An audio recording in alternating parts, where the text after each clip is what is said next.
Wir sind IST Metz, wir sind ein klassisches schwäbisches mittelständisches Unternehmen. Wir sind hier vertreten mit 350 Mitarbeitern und bauen Anlagen und Maschinen. Wir sind so eine typische Firma, die keiner kennt, aber jeder in der Hand hält jeden Tag und da auch weltweit vertreten. Viele Firmen machen das ja schon so, dass Teile ihrer Wertschöpfung ausgelagert werden zu anderen Lieferanten, aber eben auch zu Werkstätten, in denen Behinderte arbeiten, die dann Teile der Wertschöpfung übernehmen. Das hat eine IST lange Zeit auch gemacht und tut es noch. Wir wollten aber immer einen Schritt weiter gehen. Und der Begriff Inklusion ist ja in aller Munde, aber bevor der, glaube ich, richtig entstanden ist, haben wir schon damit gestartet. Wir haben hier im Hause zwischen 7 und 10 Mitarbeiterinnen und Mitarbeiter, die aus der Werkstatt am Neckar kommen und bei uns voll integriert sind. Also ich für mich persönlich finde es klasse, dass ich an diesem Projekt teilnehmen kann. Und ja, also ich finde, auch wenn man ganz klein anfängt, man kann Schritt für Schritt langsam wieder mehr erreichen. Also Menschen mit Handicap, die müssen ja oft auch erst ihr Selbstwertgefühl wieder neu spüren. Und ich denke, gerade solche Projekte, die können schon auch dazu beitragen, dass einfach Menschen wieder auch an sich selber glauben. Also ich war in der Werkstatt am Neckar für psychisch Erkrankte und habe da im Arbeitsbereich gearbeitet und habe dann das Angebot bekommen, dass ich doch hier in der IST Metz wieder im Labor arbeiten könnte, und das war natürlich ein riesengroßes Angebot, ne? Genau. Für mich ist es schön, wie ich die Entwicklung der Beschäftigten hier begleiten kann. Es ist toll, welche Entwicklung sie hinlegen. Haben wir zwei, der Rüdi und der Ralf, wir sind ein super Team. Ja. Man sieht es einfach den Personen an. Ja, sie sind glücklicher, sie wirken zufriedener, sie wirken gesünder, also definitiv. Und das sind Personen, die vorher schon auf verantwortungsvollen Posten waren und die jetzt erleben, ich kann trotz meiner Erkrankung wieder Verantwortung übernehmen. Und das hat so eine Spirale. Also es tut dann so gut, dass sie dann auch wieder selbstsicherer werden und natürlich damit umso mehr Verantwortung übernehmen können. Was es natürlich für die Menschen bringt, ist, dass sie wirklich eine Chance haben, oft auch durch psychische Erkrankungen in der Karriere mehrfach gescheitert und auch schlechte Erfahrungen gemacht, ganz sukzessive über einen beschützten Werkstattplatz und dann über einen Praktika, also einen betriebsintegrierten Arbeitsplatz wie bei dem IFO-Projekt, sich langsam aber sicher wieder zu stabilisieren und da einfach ein Gefühl dafür zu bekommen, dass es doch gehen kann. Also in der Zwischenzeit haben die Leute Arbeitsplätze, voll ausgestattete Arbeitsplätze. Wer bei uns durch den Laden läuft, merkt nicht, dass das irgendwo ein Projekt ist, sondern das sind ganz integrierte Arbeiter, fertig. Ja, es gibt halt welche, die haben halt ein paar Vögel mehr im Kopf und welche haben halt weniger. Ich habe vergessen, die Handbremse anzuziehen. Tempo mal immer. Ja. Pass auf, kein Spalier. Als wir das Konzept vorgestellt haben, waren natürlich einige Fragen offen. Gerade diejenigen, die auch hier Führungsverantwortung tragen, die haben dann gedacht, oh je, ich kann die doch gar nicht betreuen, ich bin doch kein Pädagoge oder kein Sozialarbeiter, was muss ich denn da tun?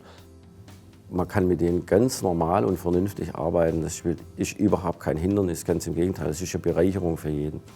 Und die Defizite, die merke ich ja dann irgendwann, aber auf die darf ich dann auch nicht draufsitzen, dann darf ich nicht sagen, der blickt es eh nicht, sondern man muss ihnen helfen. Und das ist, ich sage, zu 98% oder die Defizite bei uns alle aufkommen. Die Leute, die montieren, die Leute, die sind im Einkauf tätig, die Leute sind bei uns im Lager tätig. Wie gesagt, man kann wirklich alles machen lassen. Die von der Werkstatt nehmen niemand den Arbeitsplatz weg. Wir sind da, um die Leute ein bisschen noch zu helfen, damit sie weniger Anführungszeichen Stress haben. Was halt besonders ist an dem IFO-Projekt ist, dass wir wirklich versuchen, die Menschen nicht in einem Ort in der Firma, in einem Raum oder als Gruppe zusammenzusetzen und dann Gruppenleiter, einen klassischen Arbeitserzieher dazuzusetzen, um die Thematik praktisch als Außengruppe von hier zu betrachten, sondern wir versuchen, die Leute wirklich einzeln in spezifische Arbeitsplätze reinzukriegen, wo die Jobs einfach zu den Menschen passen. Also da gibt es immer das Pairing, passt die Tätigkeit, die es da braucht, zu den Beschäftigten, die es da braucht. Ich arbeite gern in der Mischung aus Leuten, die kein Handicap haben und Leuten, die ein Handicap haben, weil man voneinander lernen kann. Einer meiner Lieblingsbetätigungsfelder, und das hatte ich früher so in dieser Form nicht, Kundenwünschen gerecht zu werden. Also welche Wünsche hat der Kunde, wie bringt er seine Wünsche ein und wie reagiert die Firma IST Metz drauf. Also da hatte ich bisher noch keine Erfahrungen, finde das aber sehr spannend.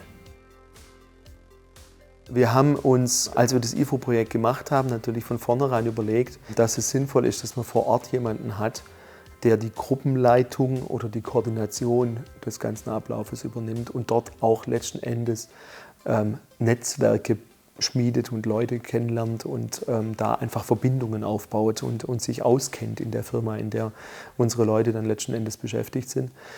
Die eigentlichen Leute, mit denen unsere Beschäftigten zusammenarbeiten, sind natürlich die Mitarbeiter in den einzelnen Abteilungen und der jeweilige Team- oder Gruppenleiter.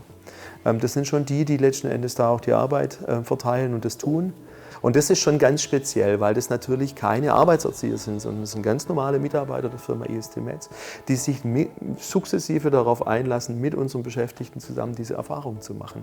Und allein dieses, was man da zurückbekommt aus den Erfahrungen, die dort gemacht werden, da ist jede investierte Zeit und jedes Herzblut, das man reinsteckt, ist einfach wert, das zu tun. Gut, die Vorgabe kam mit Sicherheit von uns.